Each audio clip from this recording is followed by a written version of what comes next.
Seigneur, shalom, que le Seigneur vous bénisse. Nous bénissons le Seigneur pour la grâce, la faveur qu'il nous accorde aujourd'hui, encore une fois, afin que nous puissions partager sa parole.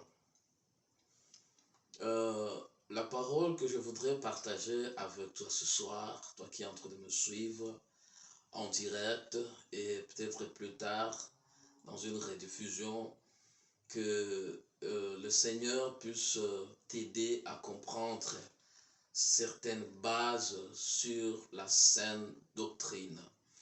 C'est une sorte ce soir d'introduction sur la saine doctrine. Vous savez, beaucoup des gens, quand on parle de la saine doctrine, ils pensent plus aux doctrines de leurs églises, aux doctrines sur lesquelles sont basées les dénominations. Souvent, dans plusieurs dénominations, il y a certaines lois qui sont établies pour mieux conduire l'œuvre de Dieu, pour mieux conduire peut-être la vision que les visionnaires avaient eue dans une certaine communauté. Mais la saine doctrine dont je voudrais vous parler ce soir, c'est loin de cette définition. C'est plutôt l'enseignement du Seigneur Jésus-Christ, de la manière dont il a légué ça aux apôtres. Comme il est écrit, notre foi, en fait, nous sommes basés sur le fondement des apôtres et des prophètes. Jésus-Christ est à la pierre angulaire. Alors, Paul a écrit qu'il parlait de la manière dont il a reçu l'évangile. Il a dit à nous, à qui le Seigneur a confié l'évangile. C'est-à-dire, l'évangile est une question de confiance.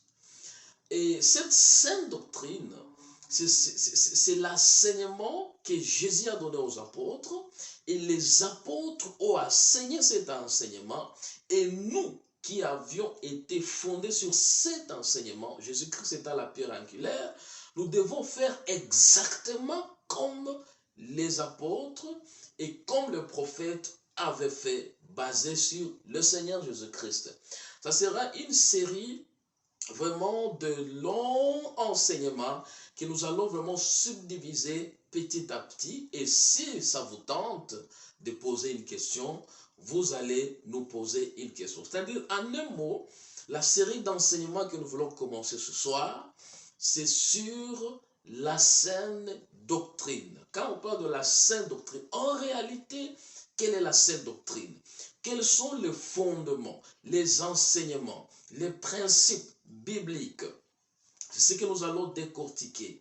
Et nous allons d'abord souligner quelque chose, parce que beaucoup de fois, plusieurs fois, quand vraiment on martèle sur la saine doctrine, beaucoup de gens pensent que ce sont des lois de la saine alliance qu'on veut venir pratiquer dans la nouvelle alliance.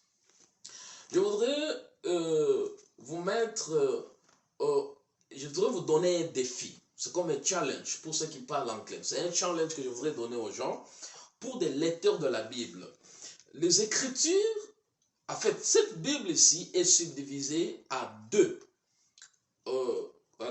parties. D'abord, c'est vrai, plusieurs fois on appelle ça l'Ancien Testament et le Nouveau Testament, mais je préfère qu'on parle de l'Ancienne Alliance et de la Nouvelle Alliance, parce que c'est un seul testament. C'est un seul testament qui a un seul testateur.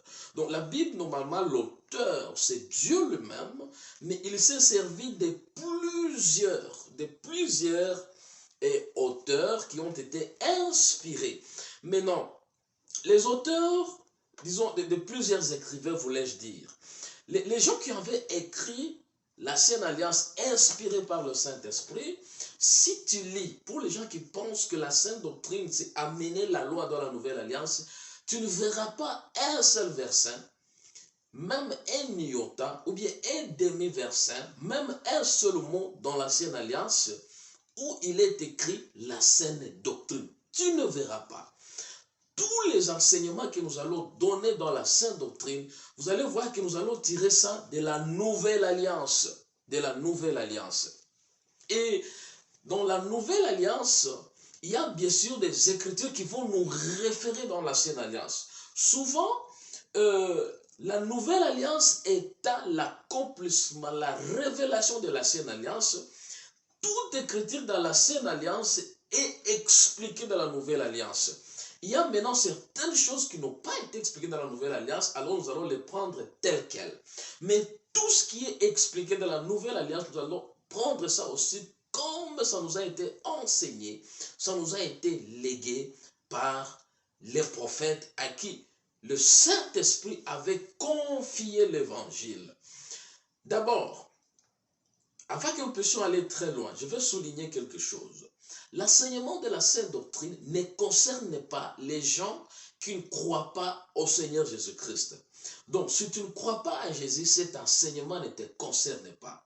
Deuxièmement, l'enseignement de la Sainte Doctrine concerne les gens qui sont déjà sauvés, c'est-à-dire nés de nouveau, et qui apprennent à servir le Maître, qui apprennent à servir le Seigneur comme il veut que nous puissions le servir. Vous savez, dans chaque institution, dans chaque maison, dans chaque pays, il y a des lois et des principes qu'on doit suivre afin de plaire, disons, au gouvernement de cet endroit. Ainsi, dans le gouvernement de notre Seigneur Jésus-Christ, après le salut, il y a aussi des principes du Seigneur Jésus-Christ qui nous a donnés dans la Nouvelle Alliance, que nous devons suivre afin que nous puissions atteindre le ciel. Il a accompli son travail, il a dit, tout est accompli. Tout est accompli. Maintenant, nous devons marcher selon la manière dont il veut que nous puissions marcher. Mais si nous allons outre, même si un jour tu avais dit que j'ai crié au Seigneur Jésus-Christ, mais tu ne marches pas selon ce que le Seigneur Jésus-Christ attend de toi, tu vas te retrouver en affaire. Et pourtant, tu avais un jour crié au Seigneur Jésus-Christ. Est-ce qu'on va se dire maintenant que c'est par les œuvres que nous serons sauvés, c'est par les œuvres que nous allons entrer au ciel? Loin de là. Ce n'est pas par les œuvres, comme il est écrit, afin que personne ne puisse s'enorgueillir. D'abord, le billet, le ticket pour entrer au ciel, c'est le salut en Jésus. Et pour maintenir ces tickets, ces billets, maintenant, il faut bien garder ce ticket en marchant dans la sainteté, dans la piété. Voilà, ce sont là maintenant les bases, les principes de la Sainte Doctrine qui nous amènent à marcher dans la sainteté, dans la piété, afin de ne pas perdre le royaume des cieux, n'est-ce pas? Si le salut suffisait, comme beaucoup de gens disent, quand je suis sauvé, ça suffit. Pourquoi Paul allait dire que non, je suis en train de combattre le bon combat afin de ne pas perdre le royaume des cieux? C'est-à-dire, il savait que lui aussi pouvait perdre le royaume. Lui aussi pouvait perdre le royaume. Alors, avant d'aller très loin, je vais faire deux petites lectures dans 2 Pierre chapitre, je m'excuse, 2 Pierre, je vais lire 2 Pierre chapitre 1er, je vais lire le verset 5. Il est écrit ce qui suit. À cause de cela même, faites tous vos efforts pour joindre à votre foi la vertu. Ça, c'est 1. À la vertu, la science ou la connaissance. Pour bien comprendre cette écriture, il est beaucoup plus mieux de commencer au verset 3 afin d'aller finir maintenant au verset, même au verset, jusqu'au verset 11. Ici, il y a 7 choses. 7 choses que nous devons pratiquer au-dessus de la foi. Au-dessus de la foi. Laisse-moi commencer au verset 3, mais je veux beaucoup mettre plus l'accent sur le verset 5 et peut-être aussi le verset 11. Mais je commence au verset 3. 2 Pierre, chapitre 1er, verset 3. Comme sa divine puissance nous a donné tout ce qui contribue à la vie et à la piété. La piété, c'est une vie de sainteté que beaucoup de gens disent que non, tel ou tel autre enfant de Dieu est en train d'exagérer dans la sainteté. Non, il n'y a pas d'exagération. Dieu nous attend à vivre dans la piété. C'est là qu'il nous attend. À la piété au moyen de la connaissance de celui qui nous a appelés par sa propre gloire, par sa vertu. 4. Lesquels nous assurent de sa part les plus grandes et les plus précieuses promesses. Vous voyez? Afin que par elles, vous deveniez participants à la nature divine. On ne peut pas participer à la nature divine s'il n'y a pas certains principes que nous allons voir. À la nature divine, en fouillant la corruption qui existe dans le monde par les convoitises.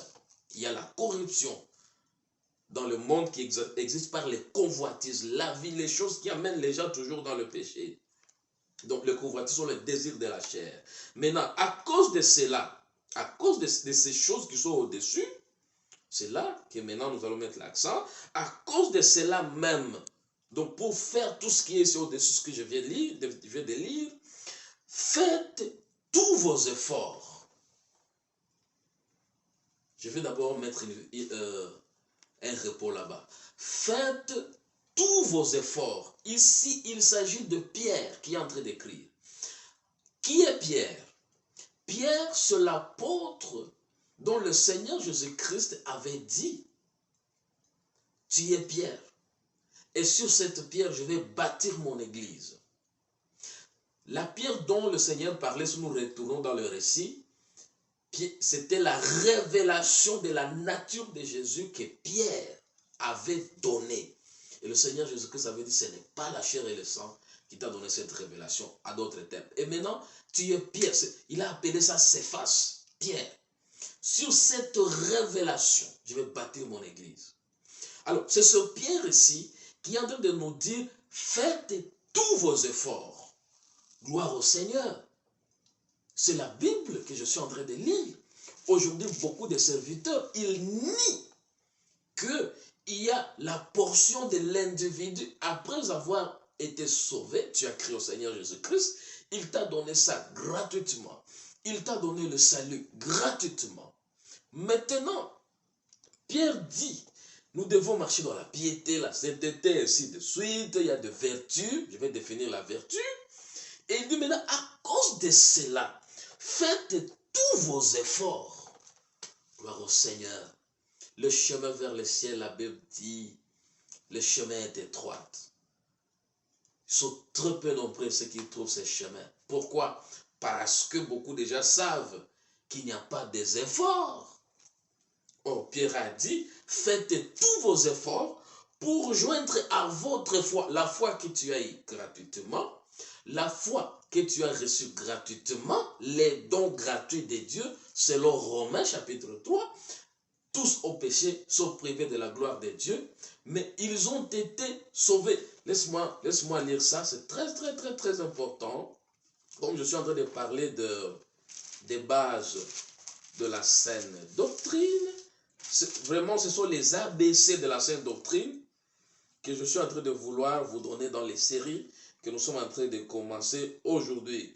Car nul ne sera justifié devant lui par les œuvres de la loi, puisque c'est par la loi que vient la connaissance du péché. Mais maintenant, sans la loi est manifestée la justice de Dieu à laquelle rend témoignage la loi et les prophètes.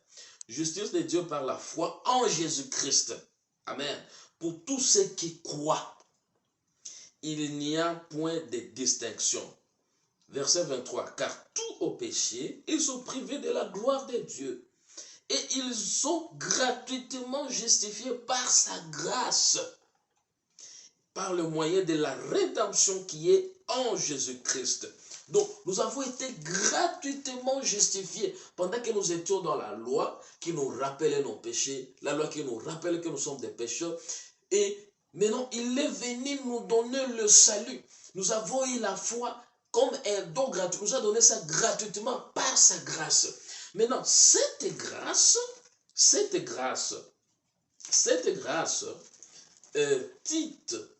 Tite chapitre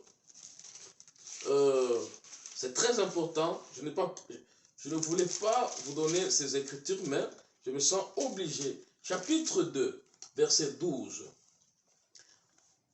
Elle nous enseigne. Bon, pour que nous puissions comprendre, elle remplace quoi? Ça remplace la grâce que nous venons de lire dans Romains. La foi, la grâce, le salut que nous avons eu par la grâce. Verset 11, pour que nous puissions comprendre, elle remplace quoi? Car la grâce de Dieu, source de salut. La grâce, c'est quelqu'un. C'est Jésus que nous venons de voir dans l'écriture là de Romains 23, 24. Et où nous avions commencé au-dessus 20. Car la grâce de Dieu, source de salut, pour tous les hommes, a été manifestée. Maintenant, elle nous enseigne, la grâce là, elle nous enseigne à renoncer à l'impiété. Donc, la grâce, c'est un enseignant qui nous enseigne comment renoncer à l'impiété. Ce n'est pas à dire comme beaucoup de gens disent que non, c'est la grâce. Je peux vivre comme je veux, manger, buvons, car demain nous mourrons. Beaucoup de gens vivent dans le carpe diem pour dire que nous sommes sauvés, ça suffit. Il a dit tout est accompli sur la croix. Mais écoutez, l'Écriture nous dit, cette grâce est un enseignant qui nous enseigne à renoncer à l'impiété et aux convoitises mondaines. Les convoitises, voilà la sainte doctrine. Ça va nous enseigner à renoncer. C'est-à-dire l'impiété va toquer à ta porte, même si tu es sauvé.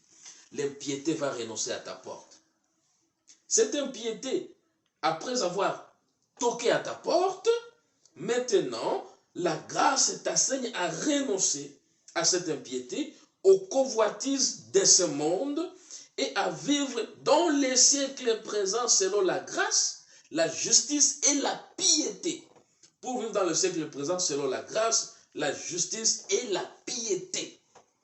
Comment? En attendant la bienheureuse espérance et la manifestation de la gloire du grand Dieu et de notre Seigneur Jésus-Christ. C'est-à-dire, nous sommes sauvés, nous avons maintenant une glorieuse espérance. C'est la raison pour laquelle nous devons vivre dans la piété, marcher dans la sainteté, en attendant maintenant cette glorieuse espoir, cette glorieuse espérance. Maintenant, pour ne pas perdre ce salut, l'accomplissement de notre salut, quand nous allons voir la couronne, quand nous allons recevoir la couronne, c'est maintenant, pour ne pas perdre ça, faites tous vos efforts pour joindre à votre foi la vertu. Et à la vertu, la connaissance. La vertu, c'est quoi? La vertu, c'est l'ensemble de principes que quelqu'un s'impose. Tu te donnes de principes avec la mission de bien exercer la vision que tu as reçue. La vision que nous avons, c'est atteindre le ciel. Maintenant, dans le travail d'exercer ça, c'est déjà ça la mission. Et maintenant, tu dois t'imposer des disciplines. Comme de bons combattants. Paul avait toujours écrit à Timothée dans ce sens-là. Paul écrivait toujours à Timothée dans ce sens-là. Donc, la vertu, je disais, c'est la somme des principes. Des principes que quelqu'un s'impose, je m'excuse, afin de plaire ou d'accomplir une certaine mission. Je vais donner un exemple. J'aime toujours donner cet exemple quand je prêche, quand j'enseigne surtout. Supposons un enseignant de l'école primaire. Et l'enseignant de l'école primaire, il y a certaines choses qu'il ne peut pas faire. Ce n'est pas à dire que c'est contre la loi, mais il s'impose ça. Par exemple, permettez les termes, dans un parc, tu vois un enseignant en train de pisser quelque part, où tout le monde est en train, et tout le monde pisse là-bas. C'est normal pour tout le monde. Mais l'enseignant va se dire que non, si mes élèves me voient en train de me tenir debout ici, ça ne va pas être bon. Ce n'est pas qu'il y a une loi qui lui interdit de pisser là-bas. Laisse-moi donner un exemple terre à terre. Quand j'étais en Ouganda, un jour, nous sommes sortis d'un enseignement quelque part très lost le soir. Et je voulais faire un petit peu quelque part. Tout le monde est en train de faire ça. Et le lieu était très bon.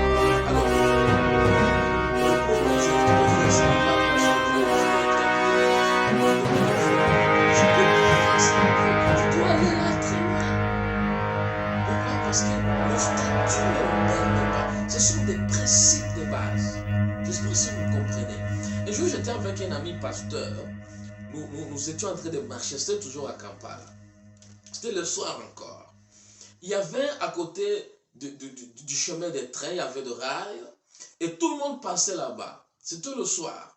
Alors mon ami pasteur me demandait que nous puissions aussi passer là-bas. Je lui ai dit non, non. Nous ne pouvons pas passer ici. Nous savons qu'il y a des bandits là-bas. Si par exemple, on nous faisait du mal là-bas et que les gens apprennent que non, pasteur Moïse, il a été attaqué sur le chemin des rails pour ceux qui connaissent Kampala, c'était à Katwe. C'est pas mal. Il n'y a rien qui m'interdit de passer là-bas. La journée, je passe là-bas. Les après-midi, je passe là-bas. Mais le soir, je me suis dit, je ne peux pas. Je ne peux pas. Par exemple, le président de la République, il y a des endroits, à cause du statut qu'il a, il ne peut plus passer, il ne peut plus marcher seul. Il est entouré par des gardes du corps. Ce n'est pas que c'est contre la loi pour un président de marcher sans garde du corps. Ce n'est pas contre la loi.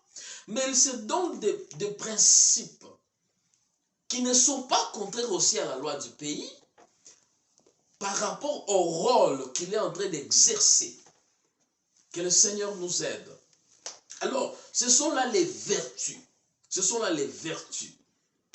Et il est écrit, à votre foi, il faut ajouter la vertu. Maintenant, à la vertu, la connaissance, ainsi de suite. Maintenant, les vertus là doivent être en accord avec l'enseignement de la parole, avec l'enseignement de la Bible. Gloire au Seigneur. Alors, et cet objectif de la vertu, c'est pour rendre à Dieu l'honneur qui lui est dit. L'honneur qui lui est dit. Maintenant, comme je l'ai promis, nous allons, par ces quelques paroles que je viens de vous donner, nous allons directement entrer dans le vif de notre enseignement. Dans le vif de notre enseignement. Que le Seigneur puisse nous aider à comprendre cet enseignement. Voilà. Et écoutez ce que Paul est en train de dire à son fils. Et pour mieux comprendre ces enseignements de base, je vais devoir vous recommander de beaucoup lire l'épître de Paul aux Corinthiens, à Tite et à Timothée. Ça va vraiment vous aider à bien comprendre ces enseignements. Nous sommes dans 2 Timothée chapitre 3. 2 Timothée chapitre 3. Il est écrit ce qui suit. On peut même commencer au verset 1er. Sache que dans les derniers jours, il y aura des temps difficiles, car les hommes seront égoïstes, amis de l'argent, fanfarons, honteux, blasphémateurs, rebelles à leurs parents, ingrats, irréligieux, insensibles, déloyaux, calomniateurs, intempérants, cruels, ennemis des gens de bien, traîtres, emportés, enflés d'orgueil, aimant le plaisir plus que Dieu, ayant l'apparence de la piété, mais régnant ce qui en est la force. Donc l'apparence de la piété, mais régnant ce qui en est la force, parce que la force de la piété, c'est effectivement les enseignements de la sainte doctrine que nous sommes en train de commencer ce soir. Éloigne-toi de ces hommes-là. Il en est parmi eux ceux qui s'introduisent dans les maisons et qui captivent même les femmes d'un esprit faible, ébonnés, chargés de péché, agités par des passions de toute espèce, apprenant toujours et ne pouvant jamais arriver à la connaissance de la vérité. C'est-à-dire, il y a les gens qui peuvent apprendre, mais ils n'arriveront pas à la connaissance de la vérité. De même que Janès est en train de s'opposer à Moïse, de même ces hommes s'opposent à la vérité, étant corrompus d'attendement, réprouvés en ce qui concerne la loi. Mais ils n'en feront pas de plus grands progrès, car la folie sera manifestée, leur folie, je m'excuse, pour tous, comme le fit celle de ces 2 hommes, c'est-à-dire Janès et Jambres. Alors, commençons au verset 1er. Pourquoi nous nous rappelons ces enseignements sur la sainte doctrine? Parce que le serviteur de Dieu, l'apôtre du Seigneur Jésus-Christ, qui a été appelé par le Seigneur Jésus-Christ, même après que Jésus ait quitté cette terre, lui a visité, parce que lui, Paul, savait qu'il est en train de combattre à faveur des dieux, et pourtant ce n'était pas ça. Les dieux qu'il combattait, c'était le Seigneur Jésus-Christ. C'est pourquoi quand il a eu la vision, là nous sommes dans Actes, je ne vais plus retourner là-bas, je suis en train d'étaler un peu un lit pour maintenant parler de ce verset. Les dieux qu'il combattait, pourtant c'était le Seigneur Jésus-Christ. Il a dit, Seigneur, c'est qui mon Dieu? Et le Seigneur a dit, c'est moi qui tu es en train de combattre. Parce que Paul savait qu'il est en train de s'adresser maintenant à Dieu dans cette vision. Et c'est celui-là maintenant qui rappelle son fils. Donc il avait vu d'avance que dans les derniers jours, donc c'est très normal qu'aujourd'hui les gens s'écartent vraiment latéralement de la sainte doctrine. Il avait dit, sache que dans les derniers jours, il y aura des temps difficiles, car les hommes seront égoïstes, ainsi de suite, comme nous venons de lire là-bas. Ce que je cherche ici, nous allons décortiquer, c'est le mot dernier jour. Dernier jour. Les gens vont avoir un certain comportement qui est très loin de la parole de Dieu, qui est un comportement qui est vraiment contraire à ce que le Seigneur veut que nous puissions faire quoi? Que nous puissions avoir. Et retournant au verset 3 du chapitre de 1 Timothée 1, il dit, je te rappelle l'exhortation que je t'ai fit à mon départ par la masse de ce doigt, lorsque je t'engageais à rester à Éphèse, afin de recommander à certaines personnes de ne pas enseigner d'autres doctrines. C'est-à-dire, il arrivera un moment, l'homme de Dieu aussi savait que les gens chercheront à enseigner d'autres doctrines. Maintenant, il est en train de rappeler quelqu'un qui l'a établi. Afin qu'il se rappelle de l'exhortation qu'il lui avait donnée avant de partir, quand il était en train de partir à Macédoine. Il avait établi à Éphèse. Alors il leur a recommandé d'enseigner, de se souvenir de ce qu'il lui avait dit, pour ne pas permettre aux gens de donner une certaine doctrine. Et souvent les doctrines de beaucoup de gens, le verset 4, de ne pas s'attacher à des fables. Il y a beaucoup qui amènent des fables dans l'église. Tu vois, quelqu'un va faire 1 heure de temps en train de parler, mais il a seulement parlé des Écritures pendant peut-être 15 minutes. Les autres 45 minutes, ce sont des fables. Ce sont des voyages, je fais ceci, je mangeais ceci. Non. Quand les gens se réunissent, ça doit être pour la parole. Amener les gens à la piété et non pas de fables, à des généalogies sans fin, qui produisent des discussions plutôt qu'elles n'avancent l'œuvre de Dieu dans la foi. Voilà. Je vais prendre aussi une autre partie. Verset 18 du même chapitre. Le commandement que je t'adresse, Timothée, mon enfant, selon les prophéties faites précédemment à ton sujet, c'est que d'après elles, tu combattes le bon combat, à garder la foi, en une bonne conscience. Cette conscience, quelques-uns l'ont perdue et ils ont fait naufrage par rapport à la foi. Ici, donne même l'exemple de ce nombre sont Hyménée et Alexandre, que j'ai livré à Satan, afin qu'il apprenne à ne pas blasphémer. Et aujourd'hui, il y a combien de blasphémateurs? Combien de blasphémateurs? Alors, Paul lui rappelle de garder la foi et la bonne conscience que beaucoup de gens ont perdu. La raison pour laquelle vous allez voir par exemple que dans l'église, les gens peuvent entrer et faire du n'importe quoi qui n'a pas de sous-bassement dans les Écritures. Pas de sous-bassement dans les Écritures, mais les gens vont les gens vont faire quoi? Ils vont faire ça comme un enseignement, comme une certaine doctrine. Nous allons finir avec cette écriture, notre introduction. On ne finit pas, bien sûr.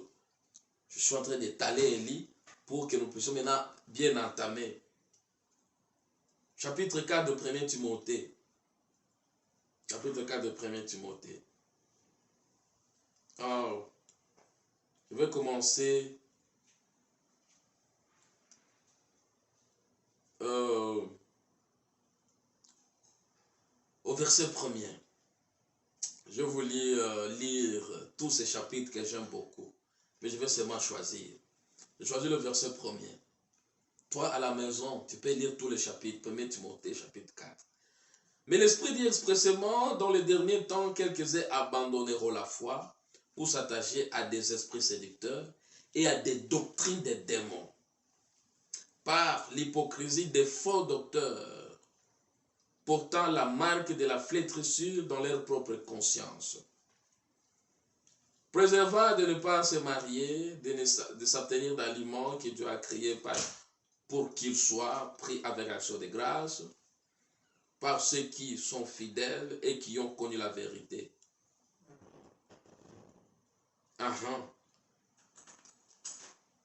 Car tout ce que Dieu a créé est bon, rien ne doit être rejeté pour qu'on le prenne avec action de grâce. Parce que tout ce qui a été sanctifié par la parole de Dieu et par la prière. Maintenant, en exposant ces choses, voilà ce que je voulais. En exposant ces choses, aux frères, tu seras un bon ministre de Jésus-Christ, nourri par la parole de la foi et de la bonne doctrine que tu as exactement suivi, la bonne doctrine. Maintenant, le verset que je cherchais, le verset 8. Exerce-toi la piété, car l'exercice corporel est utile à peu de choses. Au-dessus du salut que nous avons reçu, nous venons de dire, il faut fournir un effort, comme il nous a été dit dans l'épître de Pierre, là où nous avions lu. Tu fais l'effort d'ajouter à ta foi la vertu. C'était 2 Pierre chapitre 1er verset 5. Tu ajoutes la vertu, tu fais cet effort-là. Et maintenant, t'exercer à la piété. Il faut t'exercer. C'est un exercice. L'exercice, c'est quoi? C'est une activité que tu pratiques tous les jours. Plus tu pratiques ça, ça va devenir une partie de ta vie. C'est comme les gens qui font l'exercice de muscles. Ils soulèvent certaines histoires. Et vous allez voir, il va commencer avec 1 kilo. Demain, il prend 2 kilos. Après une semaine, 3 kilos. Ainsi de suite. S'il tremplait avec 5 kilos, après peut-être 6 mois, il ne va plus trempler jusqu'à soulever même 10 à 50 kilos. C'est devenu une partie de sa vie. Celui qui s'est levé très tôt le matin pour courir, peut-être il ne pouvait pas faire 1 kilomètre. S'il fait 1 kilomètre, il va tomber malade. Plus il le fait chaque jour, une année, 2 ans, ça devient normal. Maintenant, l'Écriture nous dit ici, l'exercice corporel est utile à peu de choses. L'Écriture ne nous interdit pas ça. Mais c'est utile à peu de choses. Il faut maintenant s'exercer à la piété. Exerce-toi à la piété car l'exercice corporel est utile à peu de choses. Tandis que la piété est utile à tout, ayant la promesse de la vie présente et de celle qui est à venir. Cela est une parole certaine, entièrement et digne d'être reçue. Donc, l'exercice à la piété, c'est une parole certaine, entièrement digne d'être reçue. Au-dessus de la foi, fais un effort d'ajouter la vertu. À la vertu, la connaissance. Ce que je veux que tu puisses retenir aussi, t'exercer à la piété. T'exercer à la piété. Pourquoi? Parce que la piété est utile dans le présent et pour la promesse à venir. Que le Seigneur vous bénisse. Nous allons prier. Et je vous promets que cette série va continuer. Il n'y aura plus d'interruption. Pour ceux qui ont nos contacts privés, vous pouvez nous appeler si vous avez des questions. Et peut-être aussi nous écrire de n'importe quel moyen que vous avez pour nous atteindre. Même vos commentaires si c'est nécessaire. Je vais prier pendant que nous sommes en train de finir. Et dans la session qui va venir, je vais répondre à certaines de vos questions. Éternel notre Dieu, je te bénis. Nous sommes glorifiés, Père. Toi, les yeux de la parole, toi, les yeux des Écritures. Merci pour mon frère, mon pasteur, qui est en train de me suivre et qui vient de recevoir ce message. Je prie que tu puisses l'aider au-dessus de la foi qu'il a eu gratuitement par rapport à la promesse de la vie à venir, afin qu'il puisse fournir l'effort comme il est écrit dans Hébreux chapitre 1 verset 5, d'ajouter à la foi qu'il a reçu gratuitement, d'ajouter la vertu que nous venons de définir comme l'ensemble des principes que quelqu'un se donne comme un enfant de Dieu pour plaire à Dieu, pour plaire à son Seigneur, pour plaire à toi, Seigneur Jésus-Christ. Laisse qu'il se donne cette vertu. Deuxièmement, qu'il s'exerce à la piété qui est la vie de sainteté, afin que petit à petit, le monde sache que nous avons été appelés par toi. Pas pour le monde